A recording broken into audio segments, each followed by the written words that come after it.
Hermanos, que la gracia del Señor sea con ustedes. Les saludo desde Manuel, deseando que se encuentren bien.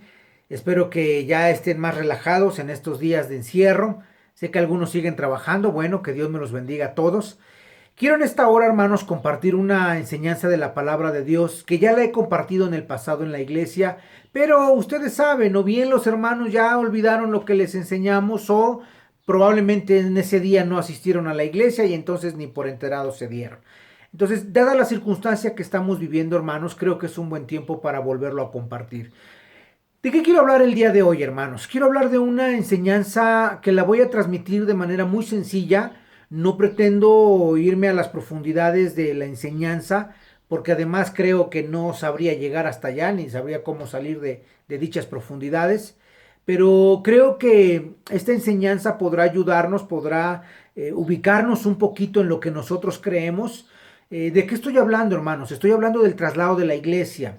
¿Saben ustedes que hay hermanos que piensan que la iglesia va a ser llevada a la presencia del Señor antes de la tribulación? Hay quienes piensan que va a ser llevada durante la tribulación y hay quienes piensan que va a ser llevada posterior a la tribulación.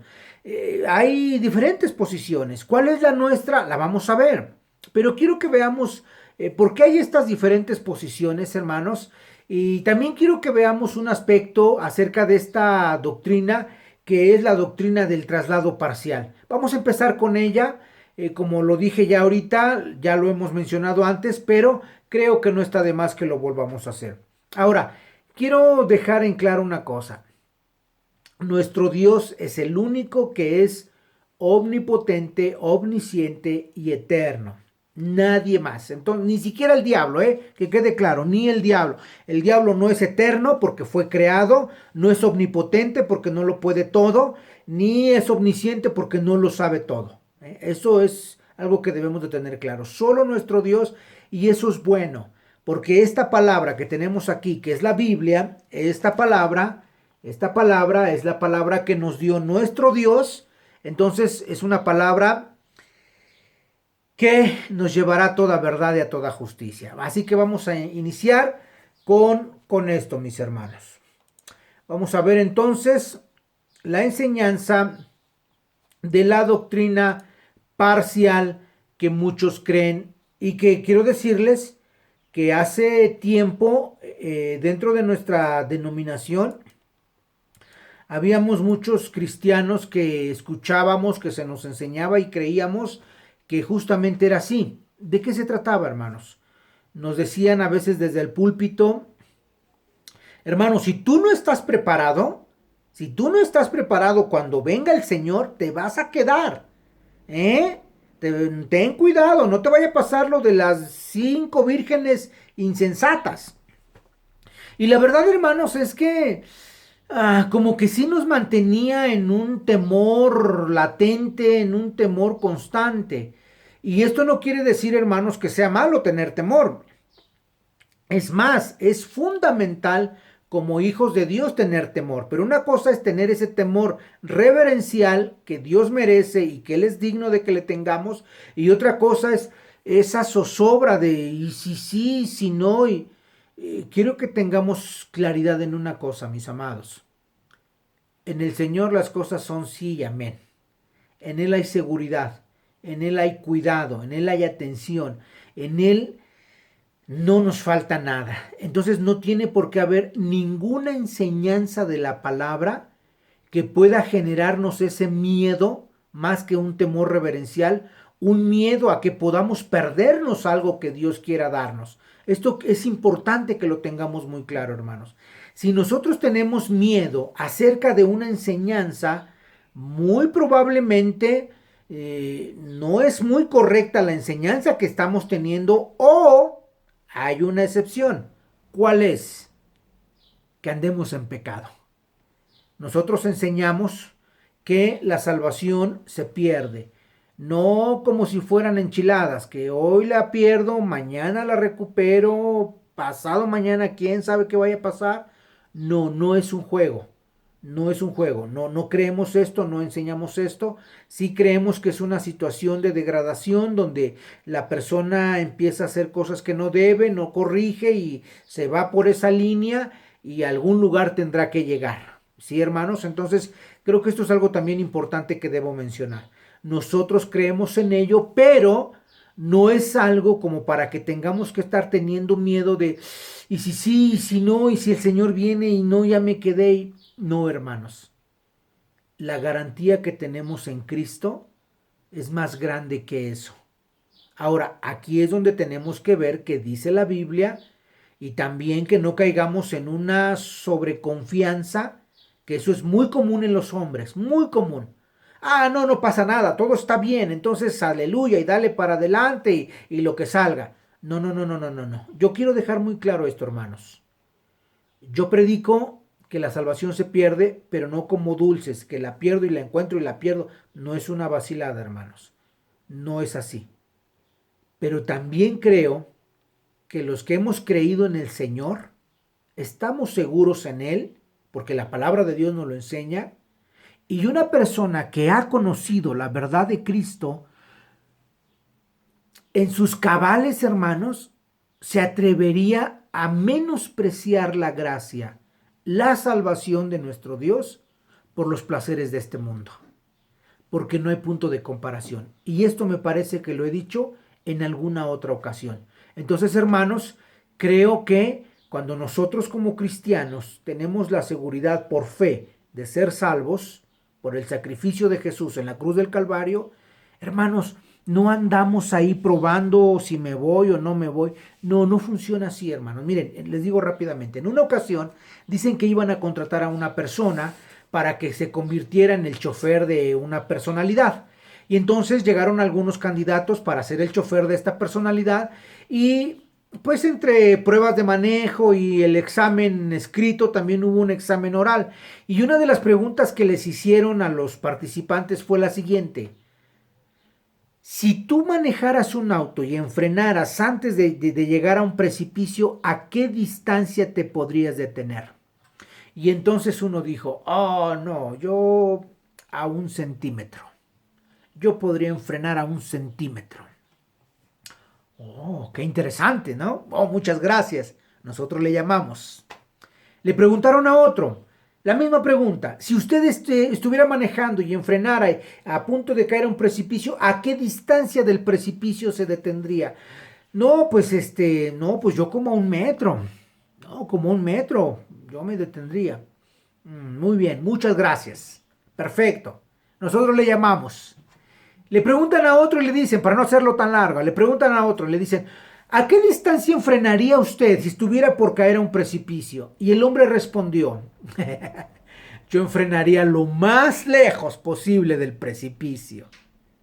Mis amados, los que hemos creído en Cristo, no andamos jugando con nuestra salvación, no andamos probando a ver hasta dónde podemos pecar sin caer en el precipicio. No, mis amados, porque quienes hemos conocido la gracia, sabemos que no hay punto de comparación entre la vida que teníamos antes y la vida que tenemos ahora en Cristo. No hay punto de comparación.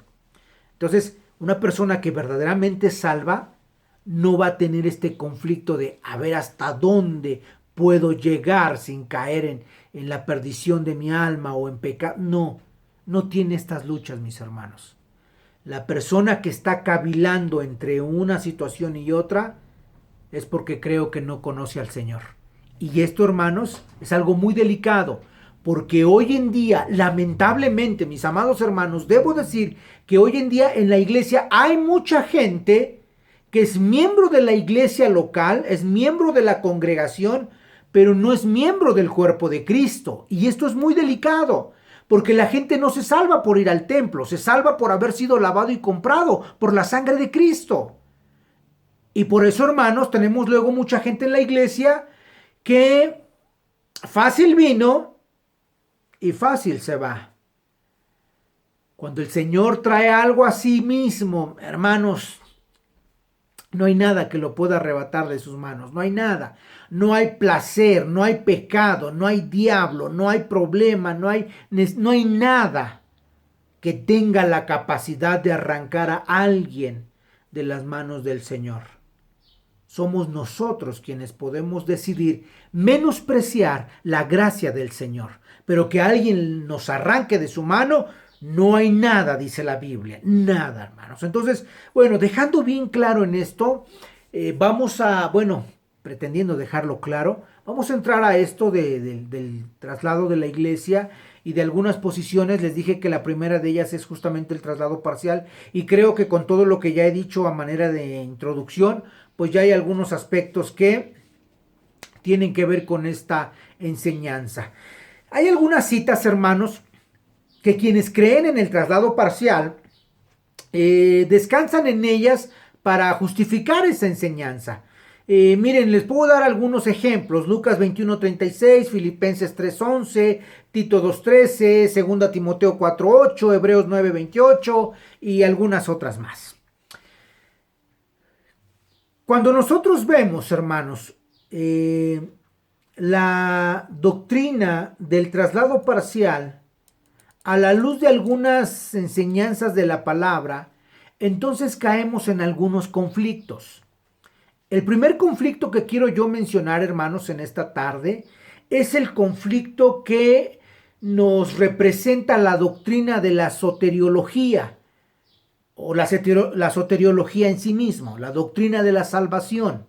La doctrina de la salvación, hermanos, tiene enseñanzas como la regeneración, la justificación, la sustitución, la santificación, bueno, la adopción. Tiene, hermanos, doctrinas que cuando nosotros las estudiamos nos damos cuenta, podemos concluir que no hay nada que el hombre pueda hacer, absolutamente nada que el hombre pueda hacer para que pueda ser parte de la salvación de su alma. Nada, mis amados. La Biblia es muy clara cuando dice que la salvación no es por obras para que nadie se gloríe, porque dice la Escritura que es por gracia. Y la palabra gracia es una palabra griega que significa un don o un regalo no merecido.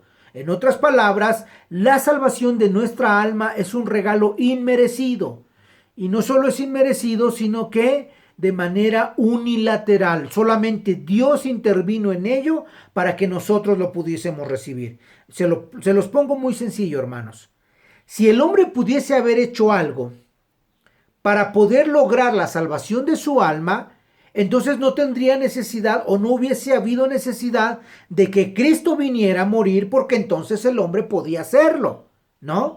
Pero dado que nada de lo que el hombre haga, ni dar dinero, ni tener compasión con la gente, o ser buena gente, o qué sé yo, nada de lo que el hombre haga sirve para esto. Entonces, derivado de esto fue que vino Cristo a morir en la cruz del Calvario para el perdón de nuestros pecados. Entonces, el primer conflicto que encontramos, hermanos, es que cuando nosotros estudiamos, y eso lo tendremos que ver en algún momento, cuando nosotros estudiamos la soteriología, nos damos cuenta que las doctrinas, vuelvo a reiterar, de la regeneración, de la santificación, de la purificación, todas estas doctrinas evidencian que el único que tuvo que ver fue nuestro Dios, nadie más. Y estoy hablando en la persona de nuestro Señor Jesucristo. Ahora, fíjense bien.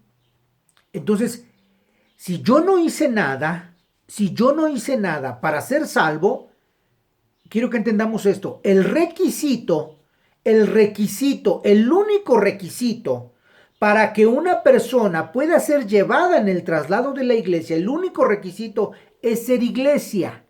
Es ser iglesia, porque será su iglesia la que sea llevada. Ahora, para ser iglesia necesitamos ser salvos, ¿sí?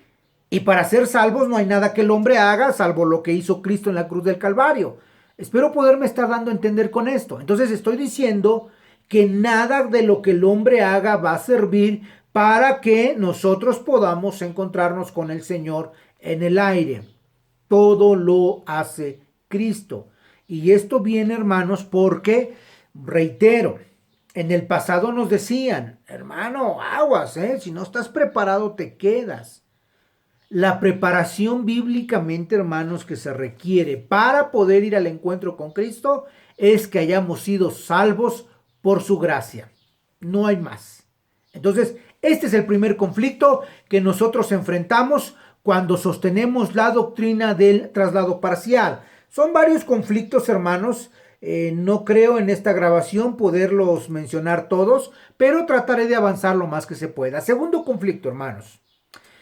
El segundo conflicto con el que nos encontramos cuando hablamos del traslado parcial es que la palabra del Señor en Efesios, en Corintios, ya les daré las citas al final, bueno, se las comento rápidamente, primero los Corintios 12, versículos 12 y 13, Efesios 5:30, nosotros encontramos en la Biblia, hermanos, que nosotros somos el cuerpo de Cristo y somos un cuerpo, hermanos, que ha sido conformado justamente por Cristo. La Biblia dice que Él es la cabeza del cuerpo y la iglesia es el cuerpo. Entonces, imagínense ustedes que no pudiéramos conformar el cuerpo porque una parte del cuerpo todavía como que le falta algunas cosas y qué sé yo, porque no ha hecho lo suficiente, entonces le vamos a decir, mira, tú todavía no puedes estar en el cuerpo. Cuando Cristo se lleve a su iglesia, se va a llevar el cuerpo completo, no va a dejar nada. Porque somos o no somos cuerpo de Cristo. Y si somos cuerpo de Cristo, la palabra de Dios nos dice que ya estamos conformados y unidos entre sí. Cuando el Señor se lleve a su iglesia, se lleve el cuerpo, no va a dejar ningún miembro, ninguna parte del miembro. Se va a llevar completo el cuerpo, no va a dejar un brazo, una pierna, un cacho de pierna, un cacho de dedo, no va a dejar nada, mis amados, porque todo lo compró por su sangre. Entonces, esto es importante que lo entendamos, amados hermanos. Entonces, este es un segundo conflicto que enfrentamos cuando estamos hablando del traslado parcial. Ahora, hay un tercer conflicto que quiero mencionar. Si creyéramos en el traslado parcial, una de dos. Primero, déjenme leerles esto. Si creyéramos en el traslado parcial, una de dos, tendría que haber un segundo traslado de la iglesia, escuchen esto, tendría que haber un segundo traslado de la iglesia, porque si en el traslado de la iglesia que menciona la escritura, los que creen en el traslado parcial dicen que unos se van a quedar, mi pregunta sería, ¿en qué momento se van esos segundos que se queden? Tiene que haber un segundo traslado. O bien, si no hay un segundo traslado, entonces eso significa que los que se queden estarán pasando el tiempo de la tribulación y de la gran tribulación, que son los 7 años de la semana 70 de Daniel, pero esto representa otro problema, mis amados. ¿Qué problema representa? Un problema muy sencillo, que este tiempo será el tiempo donde se reactive el reloj profético del trato de Dios con Israel, el cumplimiento de las 70 semanas que Dios le enseñó a Daniel que habrían de cumplirse. Entonces, esto sería, mis amados hermanos, un problema. La otra parte del problema para aquellos que piensan que se quedarían a la tribulación es que este tiempo, hablando de las naciones gentiles, este es un tiempo donde las naciones gentiles serán juzgadas, Entonces, aquí hay un problema, mis amados. Nosotros no entramos ni en el apartado de los judíos, que es Israel, pero tampoco entramos en el apartado de las naciones gentiles que habrán de ser juzgadas, porque nosotros entramos en otro apartado que se llama la iglesia. Entonces, aquí ya no figura la iglesia. Entonces, es algo que debemos de tener mucho cuidado, mis hermanos. Ahora, quiero que veamos algunas citas bíblicas. Estamos hablando del conflicto del traslado parcial. Vamos a empezar primero con 1 Corintios, capítulo 15. Déjenme leerlo, por favor. 1 Corintios, capítulo 15, versículo 51 y 52. Dice la palabra de Dios. Bueno, voy a leer un poquito más atrás. Mas lo espiritual no es primero, sino lo animal, luego lo espiritual. El primer hombre es de la tierra terrenal, el segundo hombre que es del Señor, es del cielo. ¿Cuál el terrenal? Tales también los terrenales. ¿Y cuál el celestial? Tales también los celestiales. Y así como hemos traído la imagen del terrenal, traeremos también la imagen del celestial. Pero esto digo, hermanos, que la carne y la sangre no pueden heredar el reino de Dios, ni la corrupción hereda la incorrupción. He aquí os digo un misterio. No todos dormiremos, pero todos seremos transformados. En un momento, en un abrir y cerrar de ojos, a la final trompeta, porque se tocará la trompeta y los muertos en Cristo resucitarán, o dice, bueno, dice, los muertos en Cristo serán resucitados incorruptibles y nosotros seremos transformados. Aquí hay un problema, mis amados. En ningún momento encontramos en esta porción que está hablando del traslado de la iglesia, donde seremos transformados, dice la escritura, en ningún momento está diciendo, miren lo que dice, versículo 52, y los muertos serán resucitados incorruptibles. Aquí no está diciendo la palabra que algunos, está diciendo simple y llanamente los muertos serán resucitados incorruptibles. ¿Cuáles muertos? Los muertos de la iglesia, los que durmieron en él. Y luego dice, y nosotros seremos transformados. El apóstol Pablo en esta carta a los Corintios está diciendo, no está diciendo, algunos seremos transformados. Los que cumplan serán transformados. Dice la escritura, y nosotros seremos transformados. ¿Quiénes nosotros? Los que hemos sido lavados y comprados por la sangre de Jesús, que hemos sido convertidos en la iglesia de nuestro Señor Jesucristo. Entonces, mis amados, esto es importante que lo entendamos. Ahora, quiero que vayamos por favor a Primera Tesalonicenses. Primera Tesalonicenses capítulo 4. Esta es una palabra muy conocida de todos, muy conocida. Primera Tesalonicenses capítulo 4. Déjenme leérselos. El apóstol Pablo está hablando a los hermanos de Tesalónica y les dice, tampoco queremos, hermanos, que ignoréis acerca de los que duermen. Es lo que digo, los que están esperando en Cristo. Para que no os entristezcáis como los otros que no tienen esperanza. Aquí viene. Porque si creemos que Jesús murió y resucitó, así también traerá Dios con Jesús a los que durmieron en él.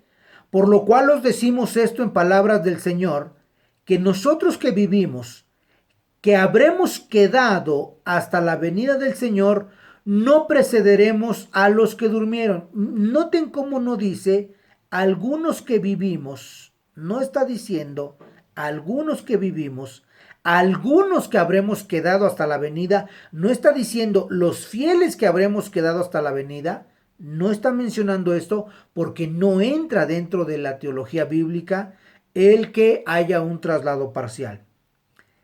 Dice, porque el Señor mismo, con voz de mando, con voz de arcángel y con trompeta de Dios, descenderá del cielo, y los muertos en Cristo resucitarán primero, lo que dice Corintios. Luego nosotros, los que vivimos, los que hayamos quedado, seremos arrebatados juntamente con ellos en las nubes para recibir al Señor en el aire, y así estaremos siempre con el Señor. La palabra de Dios, hermanos, en ningún momento dice que los que estén preparados se van a ir con el Señor y los que no estén preparados no se van a ir con el Señor. Porque el apóstol Pablo, si de algo se preocupó todo el tiempo de su apostolado, fue justamente enseñarle a la iglesia en qué consistía ser iglesia. Entonces, hermanos, cuando nosotros vemos esta porción de la escritura, nos damos cuenta que no hay parcialidad en el traslado de la iglesia. No la hay, mis amados, no la hay. Entonces, yo dije algo hace, pues prácticamente al principio. Yo dije algo que quiero comentar ahorita. Hay hermanos que dicen, bueno, ¿y qué va a pasar con los que venían al templo y ya dejaron de venir? ¿Qué va a pasar con el hermano que dejó a su esposa y ya tiene otra esposa? ¿Qué va a pasar con esto? ¿Qué va a pasar con el otro? Esto es algo que a veces no nos gusta escuchar, hermanos, pero se los tengo que decir. La iglesia de Cristo es la iglesia de Cristo. Los que han sido regenerados, han sido hechos nuevos. Los que han sido santificados, los que han sido cambiados de naturaleza, de una naturaleza de pecado, a una naturaleza de vida y de obediencia en el Señor.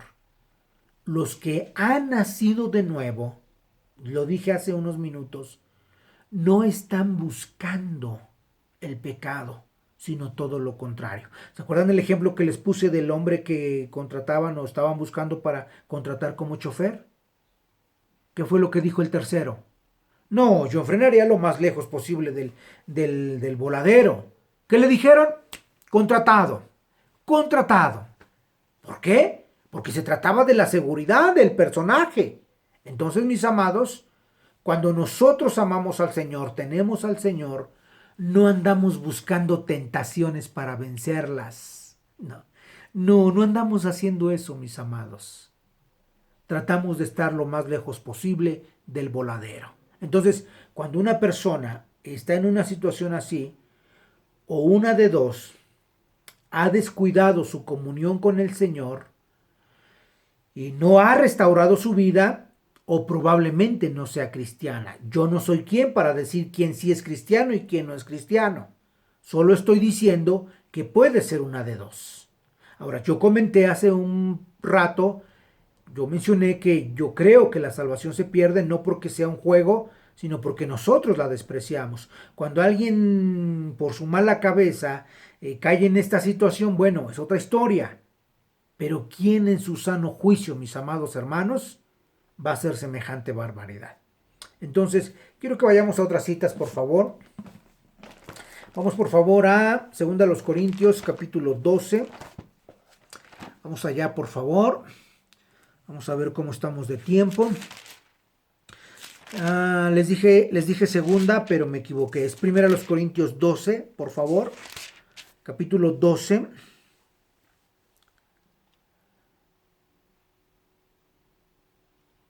Dice la palabra de Dios: si todo el cuerpo fuese ojo, ¿dónde estaría el oído? Si todo fuese oído, ¿dónde estaría el olfato? Mas ahora Dios ha colocado los miembros, cada uno de ellos, en el cuerpo, como Él quiso. ¿Esto qué tiene que ver, hermanos? Lo que yo les decía hace rato, que el segundo conflicto que enfrenta esta posición del traslado parcial es de que si el Señor se va a llevar su cuerpo, no puede quedar un miembro fuera de ese traslado, porque la Biblia nos enseña claramente que Dios ha colocado los miembros, cada uno de ellos, en el cuerpo como Él quiso. Eso quiere decir que una vez que somos salvos, somos integrados al cuerpo, ya estamos ahí. No es de que vamos a ver cómo te portas, vamos a ver si haces méritos, si te ganas la confianza, para que no nos vayas a defraudar y te tengamos que sacar y esto, mejor te dejamos afuera. No. Cuando somos iglesia, cuando somos hijos, somos injertados, somos hechos parte del cuerpo de Cristo. Efesios capítulo 5 dice la palabra de Dios, versículo 30. Voy a leer desde el 26. Miren lo que dice: para santificarla, habiéndola purificado en el lavamiento del agua por la palabra, a fin de presentársela a sí mismo una iglesia gloriosa, que no tuviese mancha ni arruga ni cosa semejante, sino que fuese santa y sin mancha. ¿Escuchan lo que dice la palabra de Dios? Dice la palabra de Dios que el mismo Señor ha purificado a la iglesia. Dice que la ha purificado en el lavamiento del agua por la palabra. ¿Qué es lo que nos purifica? ¿Qué es lo que nos santifica? Es la palabra, hermanos. Un creyente que no necesita la palabra, dudo que sea hijo de Dios. Puede ser miembro de una iglesia, pero tal vez no sea hijo de Dios, hermanos. Tengamos mucho cuidado con esto, por favor, ¿no? Bueno, entonces dice la palabra de Dios: porque nadie aborreció jamás su propia carne, sino que la sustenta y la cuida, como también Cristo a la iglesia. ¿Se dan cuenta? El amor, aquí está hablando de la relación de pareja. Un versículo antes dice: así también los maridos deben amar a sus mujeres como a sus mismos cuerpos. El que ama a su mujer, a sí mismo se ama. Y entonces ya dice: porque nadie aborreció jamás a su propia carne, sino que la sustenta y la cuida, como también Cristo a la iglesia. Mis amados hermanos, los que somos varones, podemos ser muy humildes. Podemos ser de muy bajos recursos, pero aún en nuestra más sencilla humildad económica, trataremos de darle siempre lo que nuestra familia necesite. A lo mejor no vamos a poder comprar grandes manjares, pero sí lucharemos, sí cuidaremos, porque en nuestra mesa hay alimento. A lo mejor no podemos comprar las prendas más costosas de los mejores diseñadores, pero sí trataremos de que nuestra familia no esté desnuda. ¿Por qué?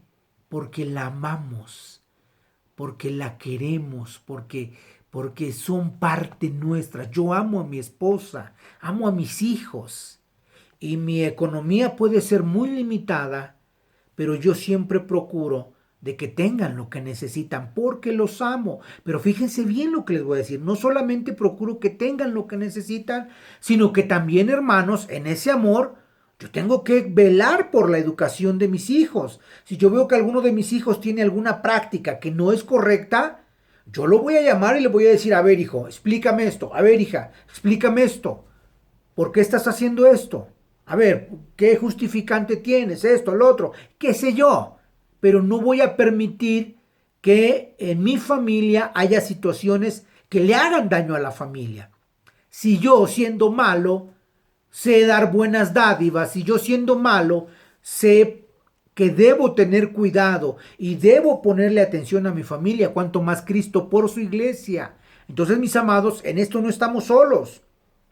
La palabra de Dios, el Espíritu Santo de Dios, son quienes están para nuestra transformación, nuestra santificación, nuestro crecimiento en el Señor. Entonces, mis amados, no hay justificante como para decir,